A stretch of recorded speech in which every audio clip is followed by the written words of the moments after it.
I couldn't believe my ears. They were right there in front of me, laying down the news as if they cared about my well-being. As if they gave a damn about how I'd take it. Sure, I'm not the most touchy-feely guy around, but that doesn't mean I'm made of stone. I've got feelings, deep ones, and this hit like a sledgehammer to the gut. The pain was like a beast gnawing away at me until everything just went black. Growing up in the Midwest, I was the quiet kid, at least, that's what my folks say, and from what I remember, they're spot on. I've always been reserved, cautious even by everyone else's standards, smart and pretty, they'd call me. But those compliments didn't always land the way you'd think, especially not when Mrs. Jensen decided to broadcast to the whole 6th grade class, "Jimmy Quayle, you're the most gifted student I've had in 16 years. Yeah, thanks for that, Mrs. J. Nothing like a target on your back to make school life hell. Kids hate a curve wrecker, and that made me crawl even deeper into my shell. My brother Brett, 2 years my senior, was my lifeline. He'd drag me into his world unless his buddies had a problem with it. Then he'd try to let me down easy. Brett was the extroverted athlete, I was the introverted brainiac. We weren't vying for the same slice of attention from our parents, but when we did, 9 times out of 10, the athlete beat the bookworm. College was a game changer. Intelligence finally had currency. I was there on a full ride, and suddenly, being the smart, good-looking guy had its perks. I blitzed through college a year early, had a string of decent relationships, some just friendly, some a bit more. I wasn't Casanova, but I held my own. By graduation, I figured I was doing all right, at least, that's what my girlfriends told me. Then came Giselle. 2nd year working for the company, yeah, the CIA, the big leagues in D.C. We met at some bar in Georgetown. Normally, bars are where bad decisions are born, but this time was different. It was an engagement party for mutual friends, not a meat market for me. It was love at first sight, the kind of thing you think only happens in movies. Giselle seemed into me too. Fast forward, we ditched the bar to talk somewhere quieter, dated for 3 weeks, and 3 months later, we were hitched. My first date with Giselle was a revelation, the kind of moment that could only lead one way. Fast forward to date 4, and the tension was thicker than a Tarantino plot twist.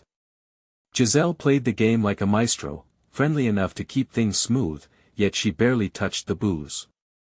It was all about those nonverbal cues, like a silent film star. She pressed against me, her big brown eyes practically screaming submission. No need for words like, "let's get intimate," or "I need you." She was broadcasting it loud and clear in every other way. When we finally made it to my apartment, there was no striptease, no rush to the bedroom, just a look that said, "Whatever you want, it's yours." By morning, after breakfast and a drive home, she sealed it with a kiss and a line straight out of a pulp novel, "Thank you so much, Jimmy. You are so kind and gentle. Do whatever you want to me, whenever you want." That was Giselle, subtle yet unmistakable in her intentions, not the kind of girl for a guy who needs things spelled out, but perfect for me. Giselle's backstory was straight out of a tragic memoir. Parents passed away, her only emotional anchor was her sister Melly. Melly lived up in Northern California, and their connection was mostly over the phone, save for a couple of visits between our first date and our wedding.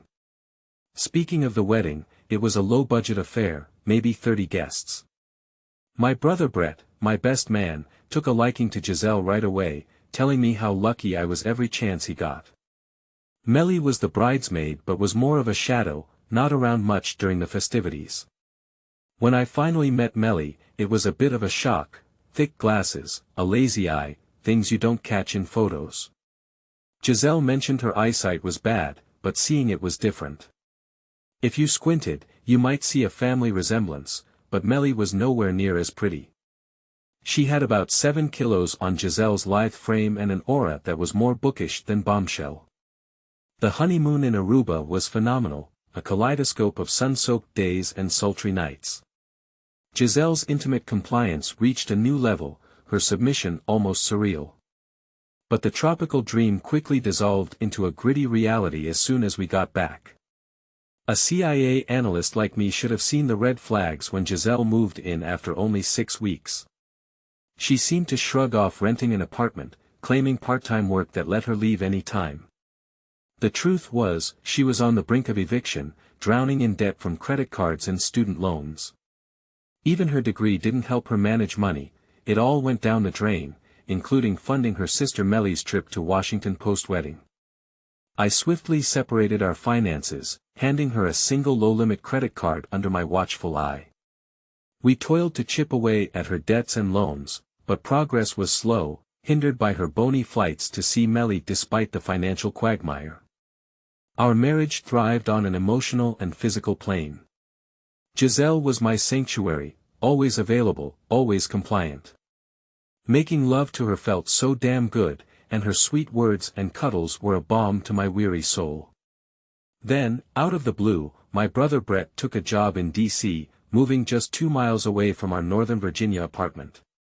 He was a frequent visitor, always soaking in our hospitality. Giselle's sweetness toward him didn't go unnoticed, she folded him into our little family with ease, her warmth genuine. But trouble brewed beneath the surface.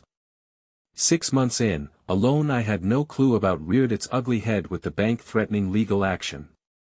Around the same time, Giselle's office cut her hours, supposedly due to budget cuts, but I suspected her frequent trips to see Mellie were the real culprit. We had countless conversations about our finances. Giselle always apologized but never really helped to solve the problem. She'd hug me, bat those big brown eyes, and submit, letting me do whatever I wanted, thanking me profusely afterward. But when the bank filed a claim, I knew drastic action was needed. An evil corporation, name redacted due to a confidentiality agreement, offered me a job that paid 4 times my current salary. The catch? It was in the Middle East. Giselle didn't flinch. She wrapped her arms around me, eyes gleaming with trust. "Do what you have to do, Jimmy," she whispered. Her words hung in the air like a promise, a pledge sealed with her unwavering submission as I prepared to step into the heart of darkness. Her image burned in my mind, a beacon in the chaos to come. Giselle and I had plenty of heart-to-heart conversations about the future. She promised me our love could survive anything, especially with Evil Corpse's deal, 2 weeks of R&R every 4 months, and I could whisk Giselle anywhere in the world. With a mix of dread and excitement, I left my old company, joined Evil Corpse, and convinced the bank to hold off on the lawsuit, promising a chunk of my new salary would go straight to them to pay off Giselle's debt. The Middle East was a whole new beast. Sure, the analysis work was familiar, but being trapped in a fortified bunker, needing an armed escort to step outside, made it a different kind of hell. My gut told me my work wasn't exactly humanitarian, it was about lining Evil Corpse's pockets with taxpayer money. But I kept my sanity by emailing Giselle daily and calling her weekly. Her voice was my lifeline, her emails my anchor. When our first R&R rolled around, we tore through Hawaii like it was our personal playground. We left the islands exhausted but blissful, her back to Virginia, me back to the Middle East. 5 months in, I got a promotion, making 6 times my old salary, all tax-free. I funneled the extra cash into a Cayman Islands account, a rainy day fund for when the storm finally passed. The job still sucked, but the money was good. Our second vacation, this time in Athens, was off to a rocky start. Giselle seemed distant, though still eager for intimacy at a moment's notice. By the time we hit the road, I chalked it up to jet lag or some emotional fog, brushing it off rather than dissecting it like I would a data set. Months 8 through 12 brought more strangeness. Giselle's emails started showing odd quirks, and during our calls, she'd sometimes zone out, claiming the flu or allergies. My analyst instincts buzzed, but love and distance made it easy to let things slide. As my third vacation neared, she invited me home to Virginia, perfect timing, I thought. Our finances were finally looking up, debts nearly cleared and $50,000 stashed away. But when my plane touched down at Dallas Airport, it wasn't Giselle waiting at arrivals. It was my father, his face a mask of concern. Something was wrong, and the nightmare I thought I'd left behind in the desert was about to catch up with me in the suburbs. "Dad, what are you doing here?" I asked, almost stunned. "Hi, Jimmy," he replied, pulling me into a hug. His smile didn't reach his eyes, which were clouded with something like fear. "Mom and I managed to visit and wanted to surprise you. Giselle, Brett, and Mom are waiting for you at your apartment." As we drove home, Dad's small talk was laced with a tension that set my nerves on edge. He kept glancing at me like he wanted to say something, but each time he clammed up. I chalked it up to the stress of travel, but in hindsight, the man was practically radiating panic. My mind was fixed on Giselle. I was bummed there'd be a crowd, but the anticipation of seeing her kept me buzzing. When I walked into the apartment, I knew something was off. Mom, Brett, and Giselle looked like they were waiting for a firing squad. Giselle stood, and my heart stopped. She was in maternity clothes. My world tilted on its axis. The conversation that followed is a fragmented blur. Brett's voice droned on, Mom chimed in with the occasional soft word, and Giselle just cried. Their words hammered into my brain. Giselle was 6 months pregnant, but how? I'd seen her only 4 and 8 months ago. Then it hit me like a bullet to the chest. Giselle was carrying Brett's baby. The room spun as the implications sank in. My mom's voice pleading, "They didn't want this, Jimmy. Everyone feels terrible. We need to talk it out." I felt my stomach lurch, my vision narrowing. "No, no way in hell," I muttered, standing up as the dizziness overwhelmed me. The next thing I knew, the darkness closed in, and I lost consciousness. The cold, sterile smell of antiseptics and the distant beep of machines filled the room as I slowly regained consciousness. My face throbbed with a dull, relentless pain, a reminder of the mess I was in. My mother, eyes red and puffy, was the only one by my side. As soon as she noticed my eyelids fluttering open, she rushed to my bedside, tears streaming down her cheeks. "Oh, Jimmy dear, thank God you're awake. Let me call Dad, Brett, and Giselle. They've been desperate to see you." She paused, concern etched deep in her face. "You had a concussion, sweetheart. You've been in and out of consciousness since last night. It's about 8 o'clock in the morning now, the day after your plane arrived." I glanced at her tired eyes. "You didn't sleep, did you?" "No, Jimmy. I was too worried, especially after everything." She replied, gripping my hand tightly. "Mom, please don't call anyone yet."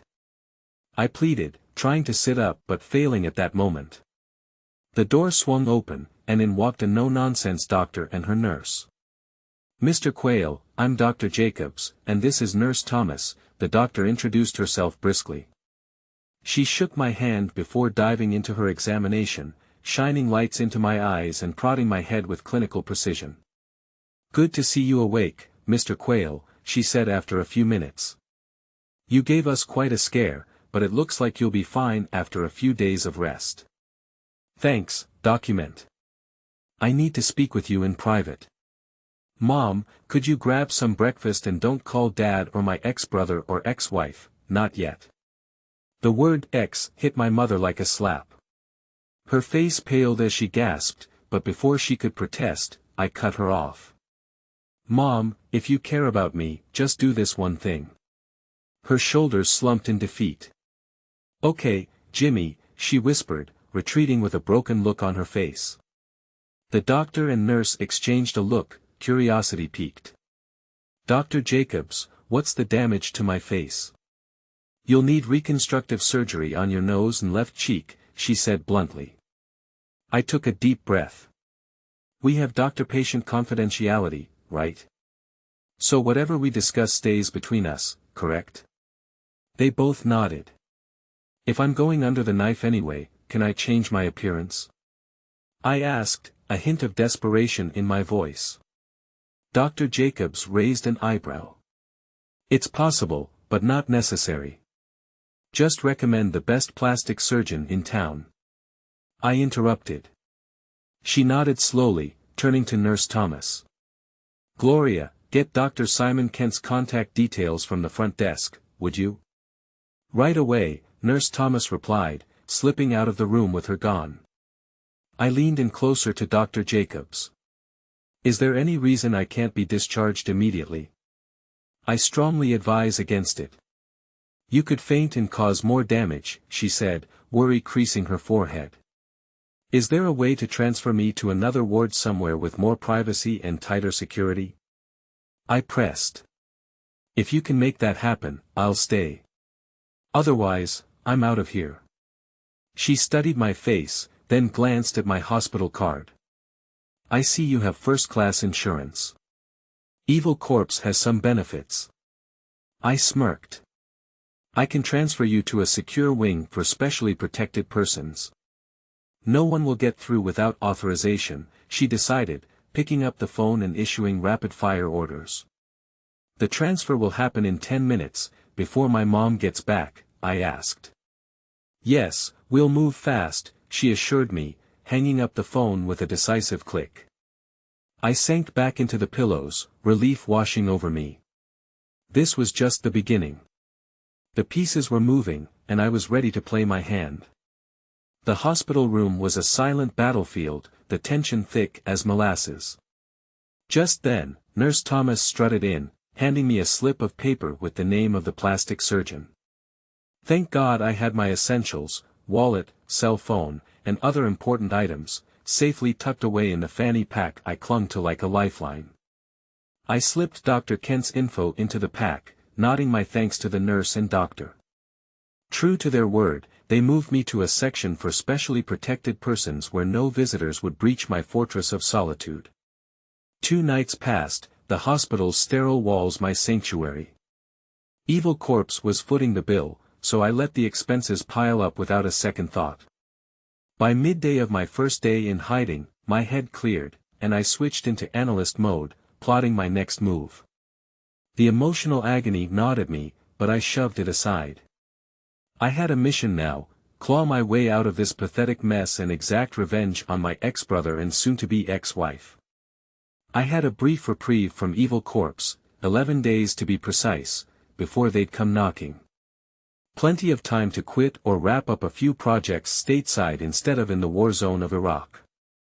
I rented a hotel room, made a hasty appointment through Dr. Jacobs with Dr. Kent, and found myself in his office the next day. After a meticulous examination, he assured me he could either restore my face to its former glory or morph it into something entirely new. I studied the before and after shots of previous patients, zeroing in on one that screamed cute but entirely different. We set the surgery for the next day. Post-op, I spent another night in the hospital, the haze of anesthesia my only companion. The next day, I shuffled back to my hotel room, my face bandaged and throbbing, but my resolve intact. Finally, I dared to check my phone. It was a minefield of messages, mostly from my parents, with a couple from Brett and Giselle. They all clamored for reassurance, desperate to talk. My mother's last message was a meltdown in text form. As much as it pissed me off that she and Dad were holed up in my apartment with the traitors, I could see she was trying to be the peacemaker, hoping to avoid a full-scale family war. I could spare her a bit of sympathy, but not much. I dialed her number, the phone ringing like a countdown to an explosion. She picked up, her voice a shaky mess of relief and panic. "Hi, Mom, it's Jimmy," I said, trying to sound nonchalant. Her voice broke. "Oh, Jimmy, where are you? I've been worried sick. I thought the CIA nabbed you or worse, that you were dead and the hospital didn't tell us." I cut her off like a bad scene. "Mom, relax. It's nothing like that. I just needed to avoid Brett and Giselle because, honestly, I could have killed them." She gasped, but I steamrolled on. "Mom, listen, just listen, and don't talk. I'm okay. I'm laying low in a hotel for a few days, then I'm skipping town to clear my head. I'll see you before I leave. Where are you, Jimmy? Which hotel? I'm at the Keybridge Hotel Marriott, room 1412. But for the love of all that's holy, don't come now. I'll let you know when, and listen, Mom, under no circumstances are you to tell Dad, Brett, or Giselle where I am. Do you understand? But Jimmy, they care about you. They just want to make sure you're okay, she began to mumble, her worry morphing into a motherly drone. Stop it, I snapped. Do you understand? You must not tell them. Brett and Giselle are dead to me. You and Dad will be dead to me too if you spill the beans. Got it? She sobbed into the phone. So far, so good, Jimmy. I'll call you in a couple of days, I replied, hanging up before she could drown me in more tears. The plan was in motion, and I had no room for screw-ups. This was my revenge tour, and nothing was going to derail it. The next day, I met up with one of my more eccentric friends from the CIA, a guy I'll call Jay. We rendezvoused on a bench at the mall. Jay was neck-deep in secret ops, the kind that would make your skin crawl. He was legitimately nuts, but hey, who isn't when you're knee-deep in black ops? Jay liked me because, during my stint with the company, my intel had apparently saved his life. He wasn't one for drama, so I figured it was true. Bottom line, Jay owed me. I leaned in, lowering my voice like we were in a movie spy thriller. Jay, I need a new identity. Once the bandages are off and my new mug is settled in, I need a passport, a new social security number, the whole 9 yards. Jay took a drag from his cigarette, blowing the smoke out slowly, savoring the moment. You're asking a lot, Jimmy. I shot him a grin that could cut glass. But no more than your life's worth, right? He chuckled, flicking ash off his cigarette. All right, you got me there. But you won't need this for about a month.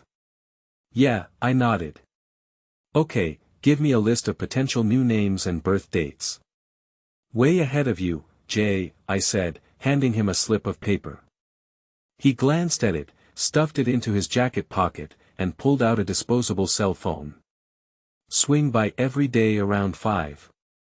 I'll let you know when and where for the photo shoot and when everything's ready. I appreciate it, man. How much is this going to set me back? He smirked. I can get you a special discount by calling in a favor. Let's say $10,000, but that's for my boyfriend, not for me. Fair enough. You need the cash now? No, just have it ready when the docs are delivered. He replied. We shook hands, sealing the deal like two old-school gangsters, and Jay melted into the crowd, just another face in the mall. The next afternoon, I was in my hotel room, tapping away on my newly purchased laptop, plotting my next moves. I was expecting room service with my afternoon tea, so when there was a knock on the door, I opened it without a second thought. Big mistake. Standing there was my damn ex-brother Brett, his eyes widened at the sight of my bandaged face, like he'd just seen a ghost that had gone through a meat grinder. He was sure it was me, though. Jimmy, I know you hate me right now, but we really need to talk about this. I don't want that. That was as far as he got. The next thing he knew, my fist was connecting with his jaw. See, while I was usually crunching numbers, I had picked up a few nasty tricks from some ex-military crazies during my downtime in Iraq, not much, but more than enough to put down an unsuspecting sap like Brett. He hit the floor like a sack of potatoes, groaning but not out cold. I didn't waste time. I grabbed my laptop and some essentials, stuffing them into my new backpack. I checked out of the hotel, leaving Brett sprawled on the floor, a mess of confusion and pain. This little surprise visit meant a change of plans. I called my contact at Evil Corpse and met him. I told him I was quitting, but if they forked over a $25,000 bonus, my regular salary, and a month's safe harbor, I'd finish my last 2 projects. He tried to haggle, but I knew these projects were gold to Evil Corpse, so I held firm. He caved, and soon enough, My account in the Cayman Islands had a fresh deposit. I had the key to one of Evil Corp's safe houses. A week later, I started on the projects. Then I checked the burner phone Jay gave me. There was a message: "We'll meet tomorrow at noon at the same place. Don't bring anything." The next day, I found Jay already sitting on our favorite bench. I flopped down next to him. "How's it going, Jay?" He took a drag from his cigarette, looking like a cat who just ate the canary. "Good news and bad news. Which do you want first?" I sighed. "Bad news first." Jay hit me. "I can't do it for less than $20,000. "Wow," I said, eyebrows shooting up. "Then the good news better be damn good." He grinned the kind of grin that usually precedes mayhem. "It is, as long as you're cool with the name Justin Reddy. I can get you documents so tight that even you couldn't unravel the truth, fingerprints, DNA, the whole shebang. Justin Reddy will be in the FBI database, and you'll be wiped clean." I laughed, extending my hand. "Hello, my name is Justin Reddy. Nice to meet you." Jay snorted. "You're unbelievable. I was shooting for 80% protection, but this was bulletproof. Now open wide, time for a DNA swab." He pulled a sampler from his jacket and swabbed the inside of my cheek, sealing it up with a flourish. "Same drill as before. Show up every day around 1700 hours. I'll let you know the time and place for the photo shoot, paperwork, and money transfer." We shook hands, sealing the deal in true Tarantino fashion. Jay disappeared into the crowd, leaving me to mull over my new life as Justin Reddy. Time to step into the shadows and prepare for the next act in this tragic play. Within 3 weeks, I had a fresh identity set in stone, a thick dossier brimming with the backstory of Justin Reddy, and my projects for Evil Corpse tied up with a neat little bow. When I met Jay to swap $20,000 in cash for my new documents, he didn't even bat an eye until I spoke. Not only had my face morphed into something unrecognizable, but my hair sported natural blonde streaks, and my blue eyes were now a mundane brown, thanks to contacts. If Jay, Mr. Eagle Eyes himself, couldn't spot me, I was golden. Before skipping town, I dialed my mother on the burner phone Jay had given me. "Mom, I can't believe you told Brett where I was." I growled into the receiver. "Jimmy, oh Jimmy, thanks for calling. I swear I didn't want to, but Dad convinced me. He thought we could patch things up, keep the family together," she pleaded, her voice cracking. "You didn't have to hurt Brett like that. I cut her off, my voice razor sharp. "I don't give a damn." I never swore in front of my mother, and the shock was palpable. I heard her gasp. "The family is toast. This call has 3 purposes. First, to tell you and Dad that you're idiots and cheaters. You'll never hear from me again. Second, tell Giselle to file for divorce on the grounds of abandonment. I don't want any of her measly assets, and I've already cleaned out our joint account. Third, tell her I hope she has the most miserable life imaginable." Click. I ended the call, yanked out the SIM card, and crushed it under my heel.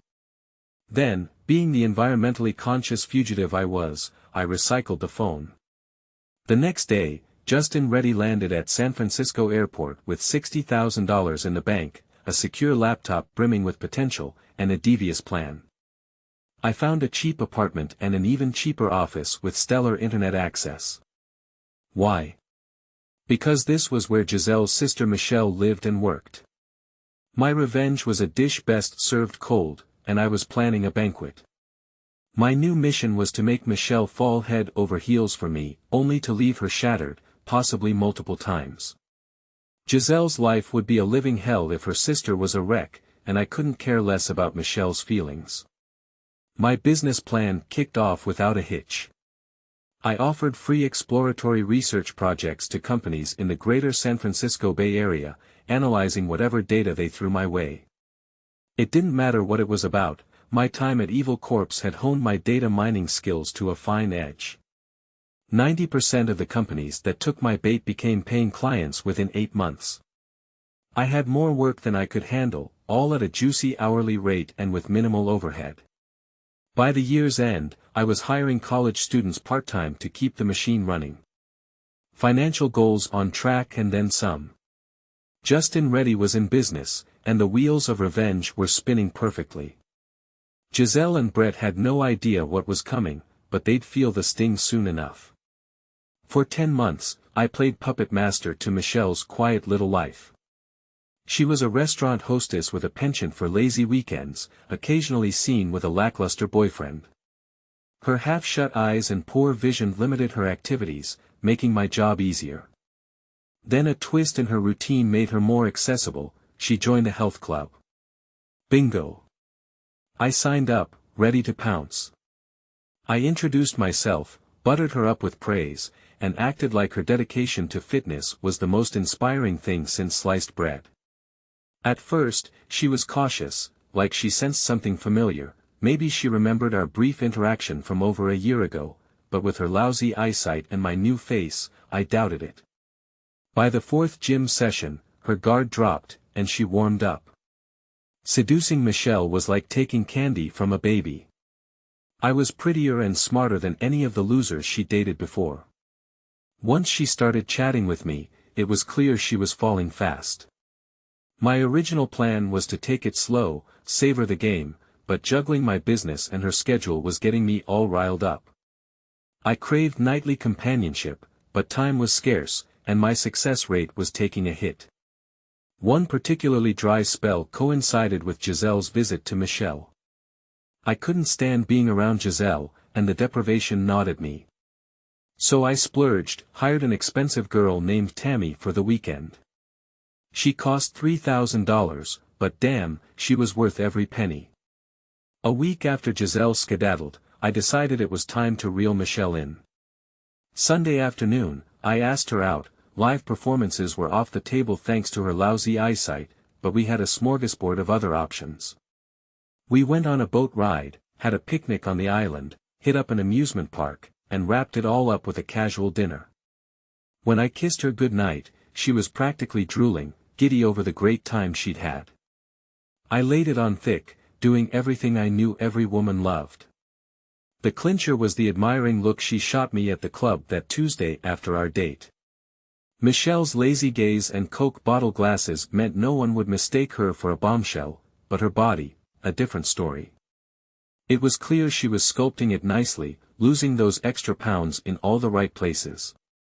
Since she started hitting the gym, by my estimate, she'd shed at least 3 kilos already, and with another 5, she'd have guys lining up around the block. Wednesday after our date, I was struggling to keep things platonic. I got an eyeful of her chest while she did some lifts, and that was it for my take it slow plan. By Sunday, I was ready to turn up the heat. We had another great date that ended with a late dinner. When we weren't hungry at our usual time, I invited her over for a snack. She agreed almost too eagerly. The moment we stepped into my apartment, I knew there was no turning back. "Michelle, I lied to you so you would come to my house," I said, taking off her glasses just seconds after the door closed behind us. "The snack that interests me is you." Her response was clumsy, but who cares? She didn't resist, just hesitated, so I took control. That night, Michelle wasn't going anywhere, and she had no desire to. Making love to her was a blast. The next morning, after a trip to the bathroom and a shared shower, she looked at me with that quirky, lazy-eyed grin and giggled. "Thanks, Justin. It was the best night of my life, even if I won't be able to walk properly today." "I should be thanking you." "You were amazing," I replied. And just like that, I realized I meant it. Despite my scheming motives, I genuinely enjoyed our night together. I enjoyed it immensely. Surprisingly, the extra 3 to 5 kilograms on her torso and thighs didn't turn me off. Michelle blushed, looking down. "I'm really glad you liked it because I never thought of myself as attractive. However, there's one problem. Well, I don't know how to say this. Just say it, I grinned. Or I'll drag you back to bed. Her blush deepened. Well, I don't have much experience, and I don't take pills. I don't want to get pregnant. I cut her off. I'll swing by the pharmacy on the way to work. You can use Plan B. A puzzled expression crossed her face. What's Plan B? I chuckled, thinking she was joking. When her confused look remained, I said, there are tablets you can buy at any pharmacy. I'll even go with you and pay for them if you want. Could you really? She stammered. Absolutely, I said, beaming. She mirrored my smile. I asked her if we could cut our gym session short by 10 minutes to talk. She readily agreed. After practice, we sat in my car. Michelle, I really enjoyed Sunday night. I'd like to set up a regular schedule. What do you think? Oh yeah, she blurted, then caught herself. What do you mean? I mean I want you to spend the night with me 3 or 4 times a week. I know you have a roommate, and I don't want to cause trouble. Also, you need to see a doctor about birth control. I'd love to, but are those pills expensive? I always used protection before, and my job's health insurance doesn't cover them. No problem. You bring me the prescription, and I'll take care of it. Do you really want to be intimate with me enough to do this? She asked, surprised. Couldn't you tell how much I enjoyed Sunday? I replied. I'm ashamed to admit it, Justin, but I was so out of it after you did what you did that I didn't notice anything else. Sorry. I laughed. Everything's fine, Michelle.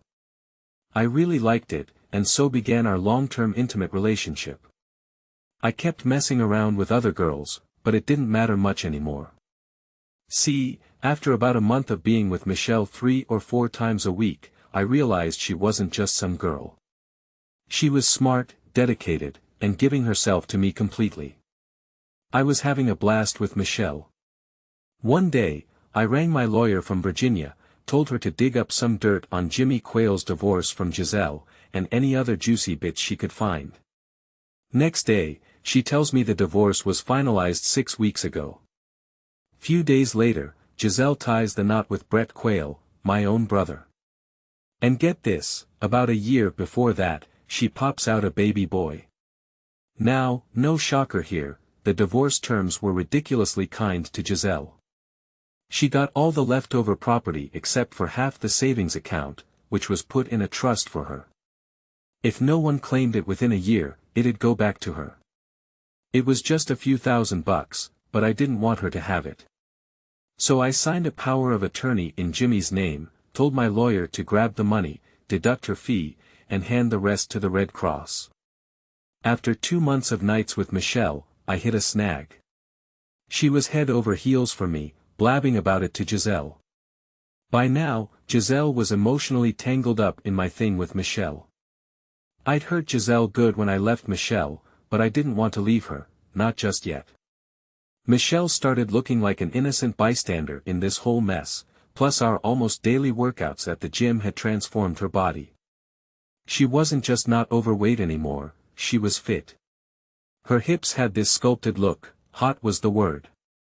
I agonized over this for a while, then I figured I'd feel better if I gave Michelle a real gift, something to help her bounce back when I left.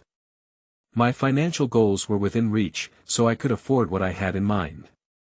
I consulted a bunch of eye doctors and found one in Pacific Heights, Doc Knows.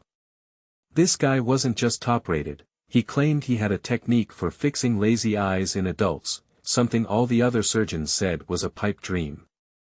I took Michelle to see Dr. Knows. She had been poked and prodded by Dr. Knows and his crew for nearly an hour when he finally strutted into the room with his prognosis. Michelle's left lazy eye is in bad shape, he said deadpan. And her right eye ain't strong enough to pick up the slack, which is why she's seeing the world like a Picasso painting. The good news, I can fix the right eye no problem and make the left one look almost normal. The bad news, only about a 30% chance the left eye will actually see like it should, and we only get one shot at this. I took it as a win. Michelle, on the other hand, had tears welling up in her eyes. All right, document. How much is it going to set me back, and when can we do this? I asked, cutting to the chase. $25,000. Talk to my admin about scheduling. Tell her it's a 2.5-hour job. I'm free in 2 or 3 weeks, usually on Wednesdays and Thursdays, Dr. Nose replied like he was ordering a sandwich.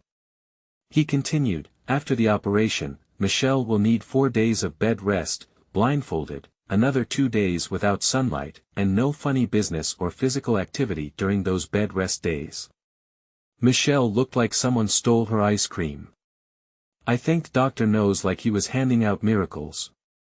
Michelle nodded, still processing, and we headed out. When I paid for the visit, I asked the receptionist about booking the surgery. She flipped through her appointment book and said, Wednesday, 2 weeks from tomorrow at 8 a.m., or 3 weeks from this Thursday at 11 a.m. are open. But you got to confirm by tomorrow and put down $10,000 up front. I nodded, smirking to myself. This was going to be interesting. I thanked the receptionist, and we headed out. Michelle was quiet on the walk to the car, but the second we got in, she exploded like a firecracker. How could you be so cruel, she shouted, bringing me here, giving me hope when I can't afford this operation. I'd rather stay in the dark. I've learned to live with it. She started sobbing, covering her face with her hands like she just found out her puppy died. I grabbed her wrists and yanked her hands down. Listen, you're having the operation, and I'm paying for it. So stop the drama and plan your time off for surgery and recovery. I let go, fired up the car, and we drove off. Her tears dried up, but she stayed silent all the way to her place. Here's your stop, I said, my voice dripping with sarcasm. Justin, I'm sorry for yelling, but I can't let you pay for it. I just can't. I turned to her, dead serious. You have no choice. If you don't get the operation, I'm gone. Don't test me. I mean it. Then, out of nowhere, I said something even I didn't expect. I want everyone to see how beautiful you are, and your current look hides that. We both sat there stunned by my words. I quickly added, yes, Michelle, I love you. Wow, I probably should have been prepared for this, but I wasn't. Quickly recovering, I added, yes, Michelle, I love you, and kissed her. My reasoning was twofold. Giselle's pain would be even worse if I left Michelle now, and despite my best efforts, I might actually be in love with her. After a few minutes of intense kissing, Michelle led me to the bed. I was a bad girl while I was recovering, she said, pouting. How so? I asked, despite Dr. Nose's warning. I use the machine twice a day. I think I can squeeze a banana now. She giggled. Let's test that theory, I said eagerly. 5 months after our first post-op intimate encounter, a lot had changed. Michelle's vision in her right eye improved to 20/30, and her left eye reached 20/40 with contact lenses. She looked stunning. Nights with Michelle, thanks to her exercise and her genuine love, were unmatched. I had to admit I was in love with her. So I proposed. She screamed, yes, yes, yes, as I slipped the ring on her finger. Brett received an anonymous DVD featuring his wife Giselle getting busy with some guy on red sheets. My face was a blur of pixels, and nothing in the scene, the bed, the sheets, could link it back to me. From my fiancée, I got the juicy details. Brett's trip while Giselle was in San Francisco got extended another 5 days. She was now clearly pregnant, and if she didn't conceive the day Brett returned, then it was most likely my baby. Brett and Giselle's marriage was on the rocks, probably heading for divorce. Funny how Brett didn't mind cheating on his wife, but when someone else did it, it was suddenly a big deal. The bigger issue, their finances were a train wreck. My parents were struggling to help them despite their old age and limited means. Michelle quit her job as a hostess at the restaurant.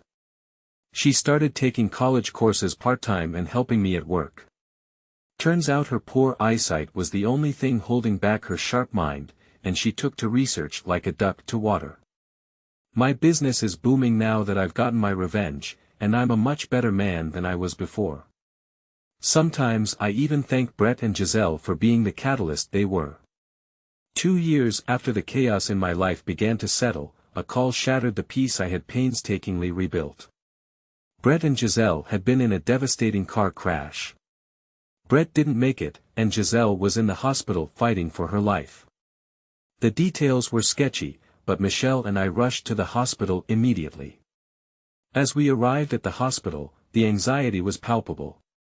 The sterile smell, the hurried footsteps, and the low murmurs of conversations created a tense atmosphere. Michelle squeezed my hand tightly, her worry evident despite everything. Michelle had a kind heart, always ready to forgive. I, however, was not so inclined. We were directed to the intensive care unit, where a serious-faced doctor awaited us. His eyes were heavy with the burden of bad news.